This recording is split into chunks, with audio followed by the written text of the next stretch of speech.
Hello everyone, welcome back to the channel. Today we're going to take a look at the P-400, which was requested by Internet Person, so thank you very much for that. So, the P-400 is a bit of a weird one. It used to be really competitive, it was great a fair few months ago now, but recently one of the updates changed its flight model, so it's not quite up to that standard, but it does do some things very well. And it doesn't really fit the role of a conventional fighter, or at least how I think a conventional fighter should be played. Is a normal fighter would climb up to altitude, engage other fighters, and then slowly descend, take out the attackers and anything else around. But the P-400 I don't think really functions like that, because it is at a very low battle rating and you can't even see biplanes. Generally, every fighter that you come across is either going to be pitifully weak compared to you, or completely outclasses you. So generally, you're going to be seeing the early 109s, like the F1, the Es, and Lags, Yaks, the early MiGs as well. These things can fly circles around you, they can outclimb you, they can outturn you.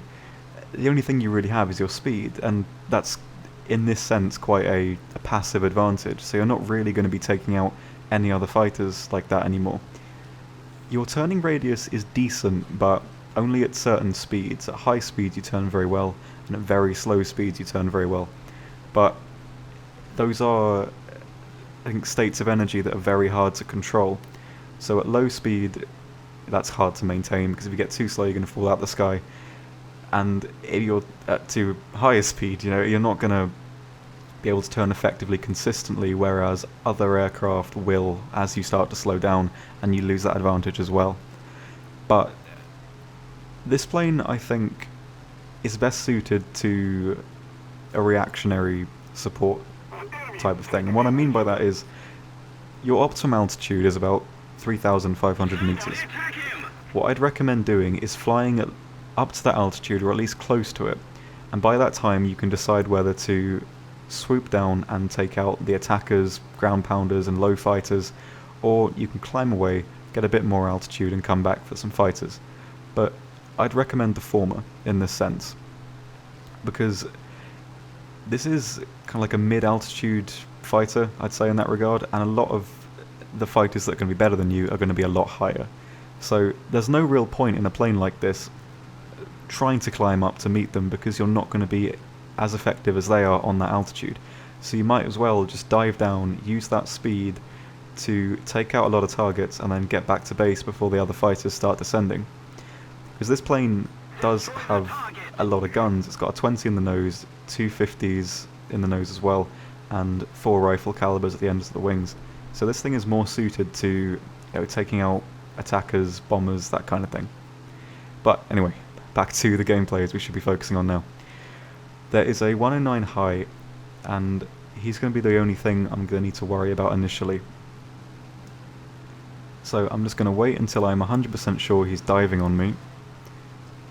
I can pitch right up and use the impressive burst mass as I get my aim on target eventually to knock him out. This thing does have quite an unstable gun platform, as the centre of mass is in the middle of the plane. Well, the engine is in the middle of the plane, so the centre of mass is all a bit skewy, so aiming's a bit difficult. But again, just setting off the 20 when I need it to take out another fighter. Now, you might notice how quick the 20mm fight is, as I'm already nearly out of ammo. So, again, go for a little head-on. Don't do a lot of damage, but it's alright, because we can just use the speed to zoom away and pick another low-flying, slow target in this Stuka. So, just going to rail him through the side there and set him on fire, and keep zooming away until the 122 loses interest. There we go, they found another target, so I can turn back. Doesn't turn too badly, but it's not reliable enough to turn fight aircraft. At least other fighters that you're going to be seeing anyway. So, a lot of targets over here. I'm going to try and get a few shots onto this biplane, as it's going to be a bit annoying, but does have that maneuverability, and getting the guns on is a little bit tricky.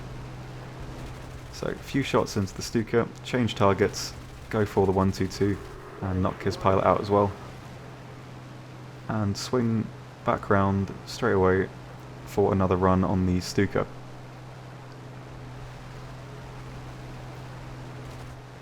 Pepper him up a little bit.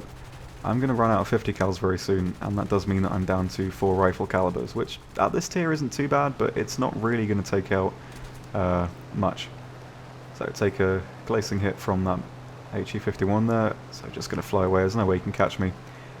And set up this Stuka for the Corsair there. Just waiting until he's out of range and I can turn around, because he's not going to survive that. And he gets taken out. So go back for the HE-51, just checking what's above me, but that doesn't concern me for now. Put a few shots out to make him jink, but after he does, he continues flying in a straight line, so I can just take his wing off. So none of those kills were really impressive, were they? That was sort of a bit of a mediocre show. But I just got 5 kills in about 5 minutes. And I think that's where this aircraft really does shine. Because you're not going to be taking out the best fighters on the enemy team. You're going to be taking out things like the Stukas, the low-flying fighters, anything else. Because you are going to be coming up against a lot of new players while you're playing this. And that's mainly going to be where the majority of the force is. So if you do get a bit of altitude, you can use that dive speed to just boom those targets really efficiently and really quickly. And then by the time that the really good fighters from high altitude come down and engage you that you can't really fight with, you can just fly back to base, rearm and re-engage. So I'm feeling a bit aggressive after these 5 kills, so we're going to go back and try and take out the HE-100. I only have 4 rifle calibers left, but the HE-100 is a very, very fragile plane. The cooling system it used was really intricate, and if little damage was done to it, the whole thing would just fall apart, so it's quite a fragile plane, so I can still do some damage to it. So just staying low to build up my speed, picking the right moment to swing round, try and get some hits on. Get a few, but not really very many. Just swing it back round here. A lot of planes on him, bless him. He's not having a good day. Just following around in the turn, lightly following him, not too heavy. Taking time to turn back round so I can cause more distance. Pulling round again. Just waiting to get a nice little deflection hit on. Score a few more hits, but yeah, I think he just gave up there and rolled in. And that's the 6th kill. So I think to really have a good time with this plane, you're going to want to play it like this. You're not going to want to waste your life by climbing up and fighting planes that are better than you on altitude, because you're not doing the plane justice, I think. Things like the Buffaloes at your tier, you know, Corsairs, Spitfires, anything like that, they're the sort of things that are going to be able to really do damage to those 109s, those Yaks, and you have the advantage of having that great armament and that great speed to be able to dive down from your optimum altitude to cause some damage to those low-flying planes, and it hopefully should stop the fighters on your team from trying to go after them as well, and they can stay at altitude and take out the planes they should be taking out. So after refueling at the base, there are 2 bombers left, and they pop up right here. So I'm going to dive down really quick to make sure they can't turn back to their base. Focke-Wulf 200 and an HE-111, which are pretty difficult to kill. The 111 especially, it's quite rugged, very thick wings. So building up a lot of speed here, trying to converge the 20mm on the pilot. By this time I've got my aim in, so quick little burst in, and he's out. So the 111 knows what he's doing, and he's going to fly back to his base, but I'm going to use the low ground here in these riverbeds to get out of the AA fire. So I'm going to fly low, let him go back to his base, and wait for the right time to re-engage and take him out. So the good thing about the airfield on this map is that it is surrounded by these low riverbeds, so if you need, you can hide in them from the AA, because they can't get down far enough to hit you, so you can just wait until whatever's hugging the base gets just on the outskirts enough for you to jump out and get them. So while the other planes are engaging, I'm going to turn back, because by this time the AA around the base is going to be targeting them and not me. But I'm still going to stick low just in case, because AA is notoriously annoying and unpredictable. So just staying low, treetop level. I'm going to dip down into the river here. I can see him just start to turn, so I can come back round. Stay as low as I can for as long as I can, and when the moment calls, I can pop right out while the AA is focused on another plane and take out the last plane on the enemy team for a rounded 8 kills. I did take out the majority of the enemy team by myself, and granted they weren't really all fighters, they were mainly ground attackers and bombers, but still, I think this plane can be very dangerous like that, because at this tier there's going to be a lot of those sorts of planes, and you can play that kind of support role, I'd like to say, to maximise the damage for your team. So, pretty decent payout from this game actually.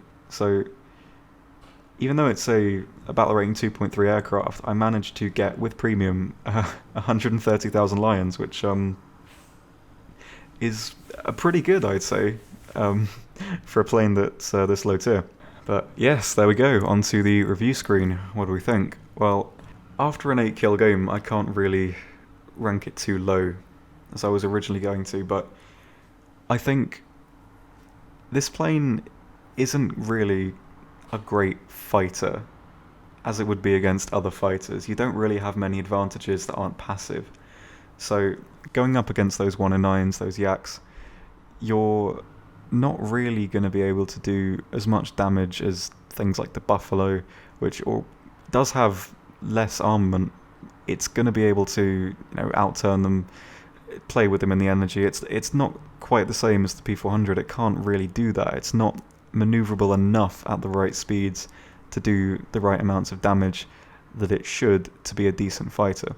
So in a support role like this, taking the reactionary advantage of sitting at your low optimum altitude to either stay on that altitude and engage fighters, or dive down low and take out the attackers, the bombers, and the low-flying fighters that generally accompany this low-tier gameplay. I think that's the best way to go. Especially with a plane like this, it doesn't really fit into a meta, I guess. It's not decent enough as a fighter to really fill that role. So I think if you play it in this role, you're going to have a decent time playing it, because it can be pretty fun. It's not too stressful. You're quick enough to get out of danger if you need to, and you can take out bombers, attackers pretty easily because you have a decent armament. But you're not really up to scratch as a conventional fighter. You can't really go up against anything else, because what's going to happen again is that the fighters you're going to face are going to be pitifully weak in a down tier or completely outclass you in an up tier, and that as well should be part of how you play. So if you are at an up tier, I wouldn't bother climbing past 3,000, 3,500 meters, just because your advantage to the team is going to lie in having that high burst mass, that high speed to go down and take out the ground attackers and rush back to base before any of the fighters can get you. And the advantage of that as well is that if a fighter does see you at altitude taking out ground attackers, it might lose all its altitude and dive down and try and get you. And then your team, who are probably still climbing, are going to be able to help you out and take out that fighter. So you have that advantage as well. And I think all those things considered, and it not really being like a vehicle that you can carry in, I think it's probably a safe bet to rate this a 6 out of 10. So, thank you very much for watching. I hope you enjoyed the video. I'm trying to record in the day today. It's, well, I say the day, it's now 7 o'clock. I've had to redo this recording a few times because my mic's been falling around all over the place. It's a bit weird today. So, I hope you enjoyed. I've got a tank video coming out very soon as well, just to see whether tanks or planes are more popular generally. So it might end up being that I do 2 tank videos to 1 plane video or vice versa, just because more people enjoy them. You know, I want to make this for other people as well as it is something for me to do as well. So yeah, if you have any feedback or you want me to play anything, put it down in the comments and I will add it to the list and I will get to it very soon. So hope you enjoyed and thank you very, very much for watching. Goodbye.